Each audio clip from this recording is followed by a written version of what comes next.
illallah, la ilaha illallah, la ilaha illallah, la ilaha illallah, la ilaha illallah, la ilaha illallah, la ilaha illallah, la ilaha illallah. Bismillahirrahmanirrahim. Assalamualaikum warahmatullahi wabarakatuh. Hari ini kita akan membacakan hadis-hadis Kangjeng Nabi Muhammad sallallahu alaihi wasallam dalam kitab Lubabul Hadis. Sekarang tanggal 6 Syawal 1443 Hijriah atau sekarang tanggal 8 Mei 2022. Akan membahas bab yang ke-34 dalam kitab 12 ini, menerangkan padilah menyedikitkan makan, tidur, dan jangan menganggur. Nah, jadi kita akan bahas lagi sekali. Rasulullah akan memberikan informasi tentang sedikitnya kita tidur, sedikitnya kita makan, dan jangan menganggur. Ini adalah keutamaannya yang akan disampaikan oleh Kangjeng Nabi Muhammad sallallahu alaihi wasallam. Di zaman sekarang sudah tersebar di media sosial, TV, bahwa kita pasti ingin melihat kuliner makan di mana-mana. Nah, kata Rasulullah SAW, harus sedikit makannya. Nah, sementara sekarang kita disuguhkan dengan suguhan harus makan gitu, yang punya uang ya. Kalau yang nggak punya uang, alhamdulillah ya, sedikit makan. Sabda Kangjeng Muhammad sallallahu alaihi wasallam 1443 tahun yang lalu, qala Nabi sallallahu alaihi wasallam, salasatun turisu qaswatal qalbi, hubbun naum wa hubbur rohata wa hubbur aqli.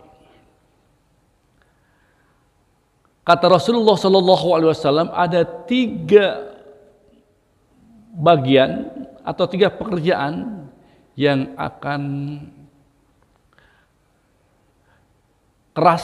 mengeraskan kolbu kita.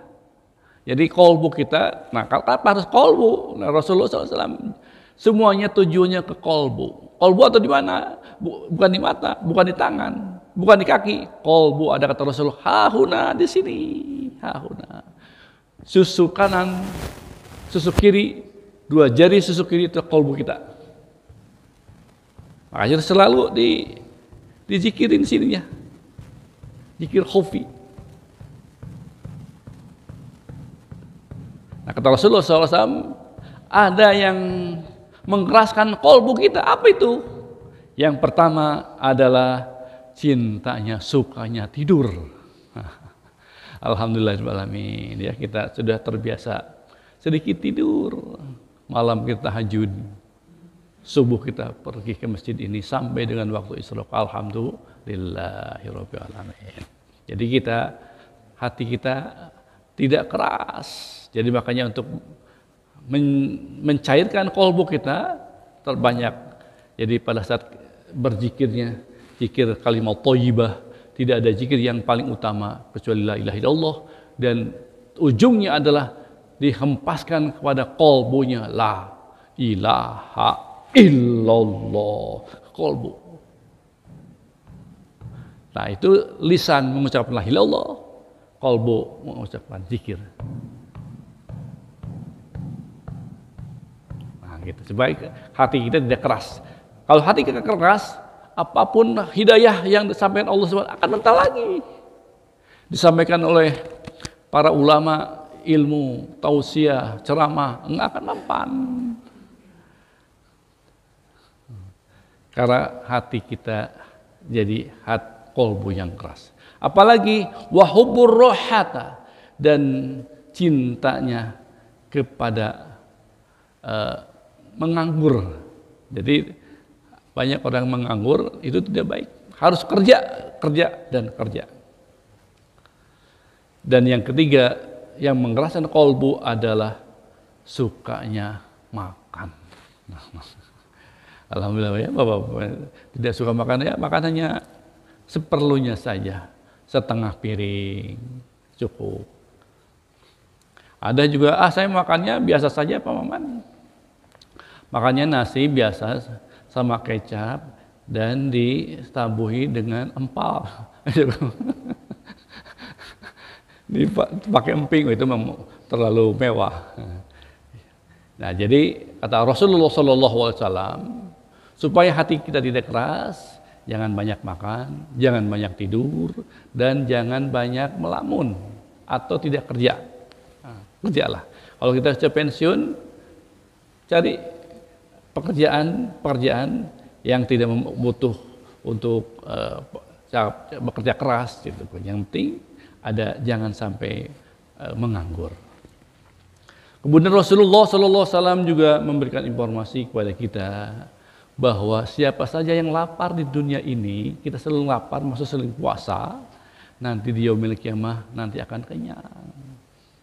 Dan siapa saja yang kenyang terus di dunianya, nanti di yaumil qiyamah nanti akan lapar, Masya Allah. Sabda Kangjeng Muhammad sallallahu alaihi wasallam, "Man sabi'a fid dunya ja'a yaumal qiyamah, wa man ja'a fid dunya sabi'a yaumal qiyamah."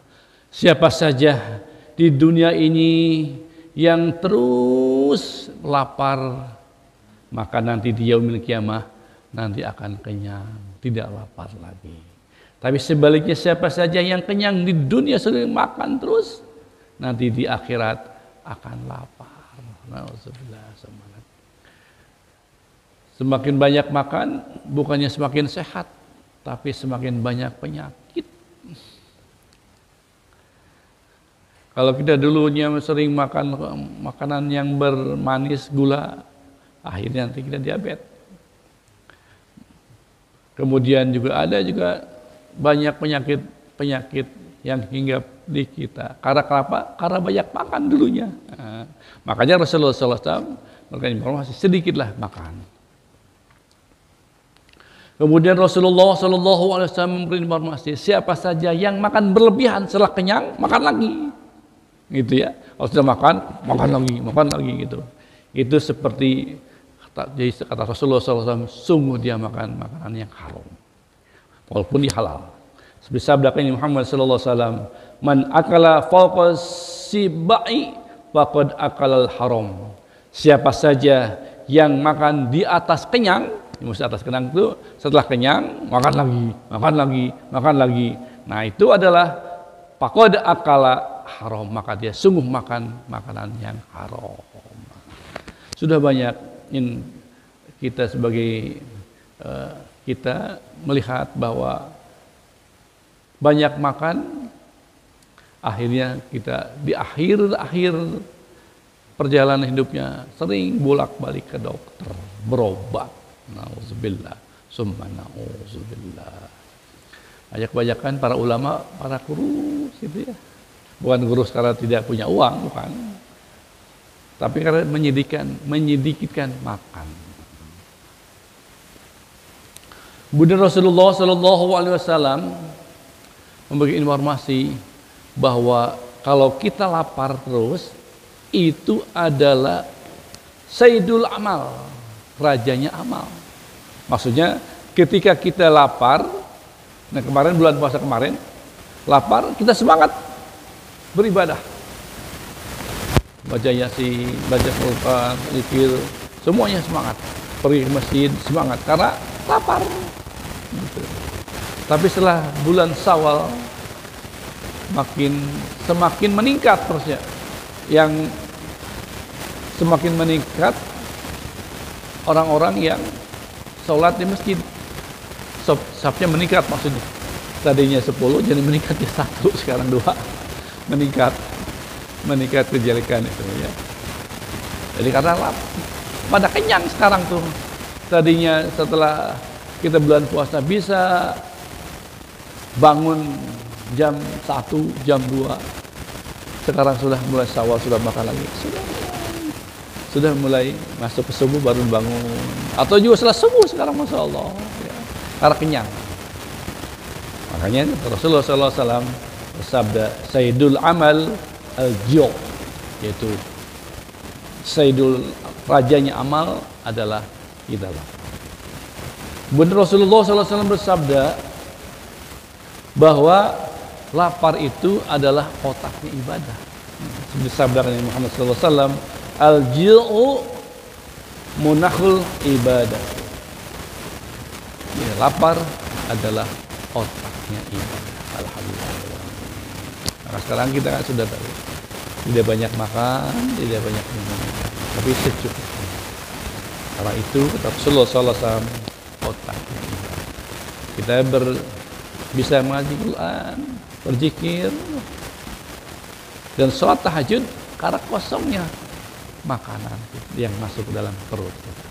Semakin banyak makanan yang masuk ke perut, salah satunya juga adalah jadi malasnya ibadah, dan pasti banyak bermacam-macam penyakit akan datang menimpa kita. Kemudian Rasulullah SAW bersabda kembali bahwa yang dekat bersama aku, kata Rasulullah SAW, nanti di yaumil kiamat nanti, orang yang sering sedikitnya makan, sering puasa, gitu. Sebis abda Kangjeng Muhammad sallallahu alaihi wasallam, aqrabukum minni yaumal qiyamah aksarukum ju'a.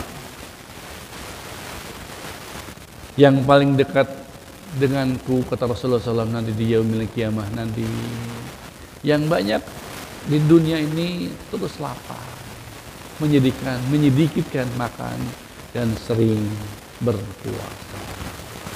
Saya belum mampu untuk berpuasa. Kalau para ulama itu tidak puasanya hanya 5 hari dalam 1 tahun. Tanggal 10 Zulhijjah, 11, 12, 13, 14, dan Idul Fitri. Itu yang tidak berbukanya, tidak puasa. Selainnya itu berpuasa sepanjang tahun. Ada yang puasanya 5 tahun berturut-turut, 10 tahun, 20 tahun, 30 tahun, berpuasa terus. Hanya berbukanya hanya 5 hari tadi, Idul Fitri dan Idul Adha. Setelah ini itu berpuasa terus. Kita belum mampu sebab itu. Karena ingin apa? Berlomba-lomba supaya ingin dekat bersama Kangjeng Nabi Muhammad sallallahu alaihi wasallam nanti di yaumil qiyamah. Mudah-mudahan kita berhidayah dan taufik supaya kita dapat terus kita mengkosongkan perut kita dan berpuasa terus. Kemudian Rasulullah sallallahu alaihi wasallam bersabda kembali bahwa hidupkanlah qalbu kalian semua dengan menyedikitkan ketawa, menyedikitkan makan, dan sucikanlah qalbu kalian dengan lapar, nanti akan jernih qalbunya. Bersemangat beribadah Allah Subhanahu wa taala. Seperti sabda Kangjeng Muhammad sallallahu alaihi wasallam, qala Nabi sallallahu alaihi wasallam, ahyu qulubukum bikillati dahki wa qillati sab'i wa tahhiruha bil ju'i tasdu wa tariqa. Sucikanlah, hidupkanlah kalbu kalian semua dengan sedikitnya tertawa. Jadi Masya Allah sekarang sudah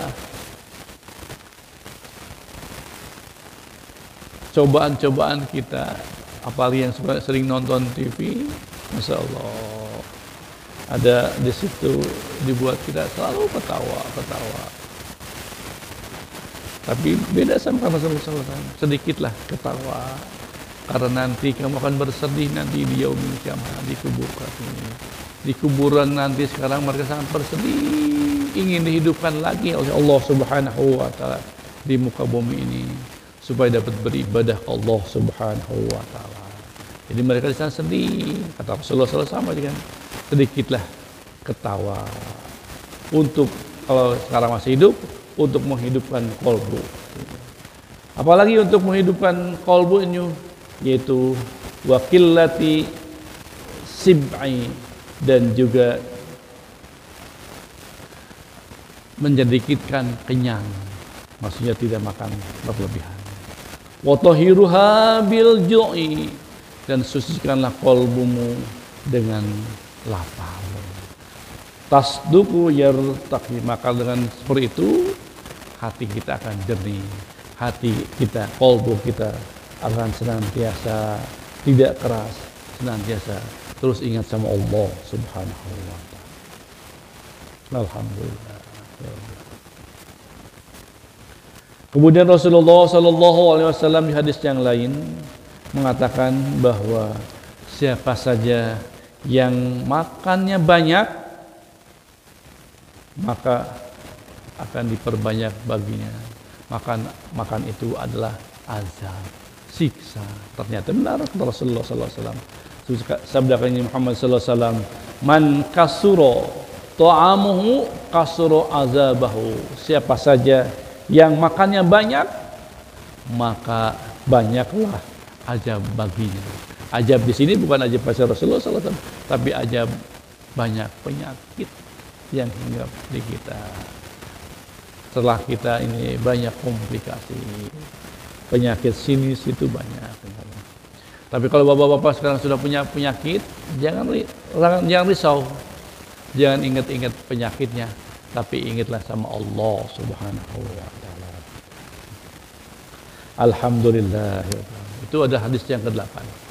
Hadis selanjutnya adalah kalau ingin sehat, kata Rasulullah SAW, sedikitlah tidur, sedikitlah makan, dan obat itu bukan ada yang semuanya halal, jangan makan yang haram. Sebesar-besarnya Muhammad sallallahu alaihi wasallam, la sihata mal ma'a kasaratil naum wala sihatu mal kasratil aqli wala sifa'a biharam. La sihata, tidak akan sehat, ma'a kasaronnya, kalau kalian banyak tidur, dan juga wala sihata mal, tidak akan sehat kalau banyak makan, wala sifa'a, dan tidak ada obat kecuali semuanya halal, tapi jangan memakan dengan makanan yang haram terhadap obat-obat yang kita makan. Jadi kalau kita sehat, alhamdulillah sekarang. Bapak-bapak sudah ada 74, Pak Adil 74 sekarang ini. Karena makanannya mungkin terjaga dengan baik. Guru saya 80 tahun juga sama, makannya terbaik. Sudah 80 tahun, sudah masih sehat. Soalnya sudah tetap kuat. Gitu. Masih otaknya, kemampuan berpikirnya masih jernih. Karena makannya sedikit. Dan tidak jarang mengurangi ketawa. Ketawa boleh, maksudnya sekali-kali saja. Alhamdulillah. Hadis yang terakhir, sabda Nabi Muhammad sallallahu alaihi wasallam, jangan tidur di pagi hari karena dia akan menolak rezeki kita. Sabda Nabi Muhammad sallallahu alaihi wasallam, as-subhatu tamna'ul rizqa. Tidur pagi itu setelah subuh khususnya akan menolak rezeki kita. Alhamdulillah. Kita sudah terdidik di Masjid Al-Istiqomah ini supaya setelah subuh sampai waktu istirahat kita duduk terus sama di Masjid Al-Istiqomah ini sampai dengan waktu isyraq, waktu terbit matahari, supaya rezeki kita akan luas, akan terus diberi oleh Allah Subhanahu wa ta'ala. Jangan berpikir rezeki itu uang, rezeki itu mata bisa melihat, itu rezeki bagi Allah. Telinga masih mendengar, mulut bisa berbicara, kaki bisa melangkah, tangan bisa bergerakan. Itu adalah rezeki yang disampaikan Allah Subhanahu wa taala. Dan kalbu kita terus menyebut-nyebut asma Allah Subhanahu wa taala, itu rezeki dari Allah Subhanahu wa taala. Karena kita tetap duduk terus di Allah subuh sampai dengan waktu isyarat. Alhamdulillahirabbil alamin. Itu saja Bapak-bapak yang dapat disampaikan pada kesempatan ini di bab yang ke-34 kitab Lubabul Hadis. Alhamdulillahirabbil alamin. Kalau sekarang masih ada yang menyampaikan tausiah, ada yang menyampaikan saran-saran, masih ada, pergunakan waktunya dengan sebaik-baiknya. Jangan sampai setelah nanti, pada saat nanti sudah sakit, ingin ngaji nggak bisa lagi, nggak bisa ngapa-ngapain lagi kalau sudah sakit. Mendengarkannya juga susah. Nah, sekarang alhamdulillah, ini adalah qadrati Allah Subhanahu wa taala. Kita masih tetap diberikan hidayah dan taufik oleh Allah Subhanahu wa taala, sehingga kita bisa masih mengaji. Kemarin baca Al-Quran, sekarang baca hadis-hadis Kangjeng Nabi Muhammad Sallallahu Alaihi Wasallam. Itu ada rizki dari Allah Subhanahu wa taala kepada mayyasha, yang terjaring oleh Allah Subhanahu dengan kata mayyasha. Kata bangsa guru kami adalah yang terjaring mayyasha itu tidak banyak. Mayyasha itu siapa saja yang dikehendaki oleh Allah, tidak banyak. Nah, kita termasuk terjaring dengan mayyasha, siapa saja yang dikehendaki oleh Allah Subhanahu wa taala untuk mendapat ridho dari Allah Subhanahu wa taala. Alhamdulillah.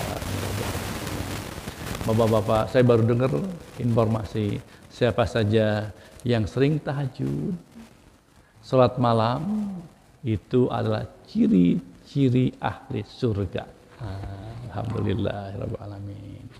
Bapak-bapak, guru kami sejak 50 tahun lebih tidak pernah meninggalkan salat malamnya. Jadi kalau melihat, ini ahli surga, bukan kita ya.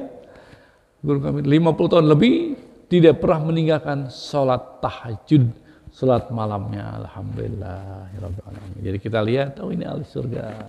Jadi maka ucapannya berkah, ucapannya mengandung makna, dan selalu datangnya bukan ke mulut tapi datang ke hati gitu. Jadi maka kalau saya sering ke Tasik, ke mengunjungi guru, itu bukan apa-apa, ingin supaya hatinya jangan keras gitu ya.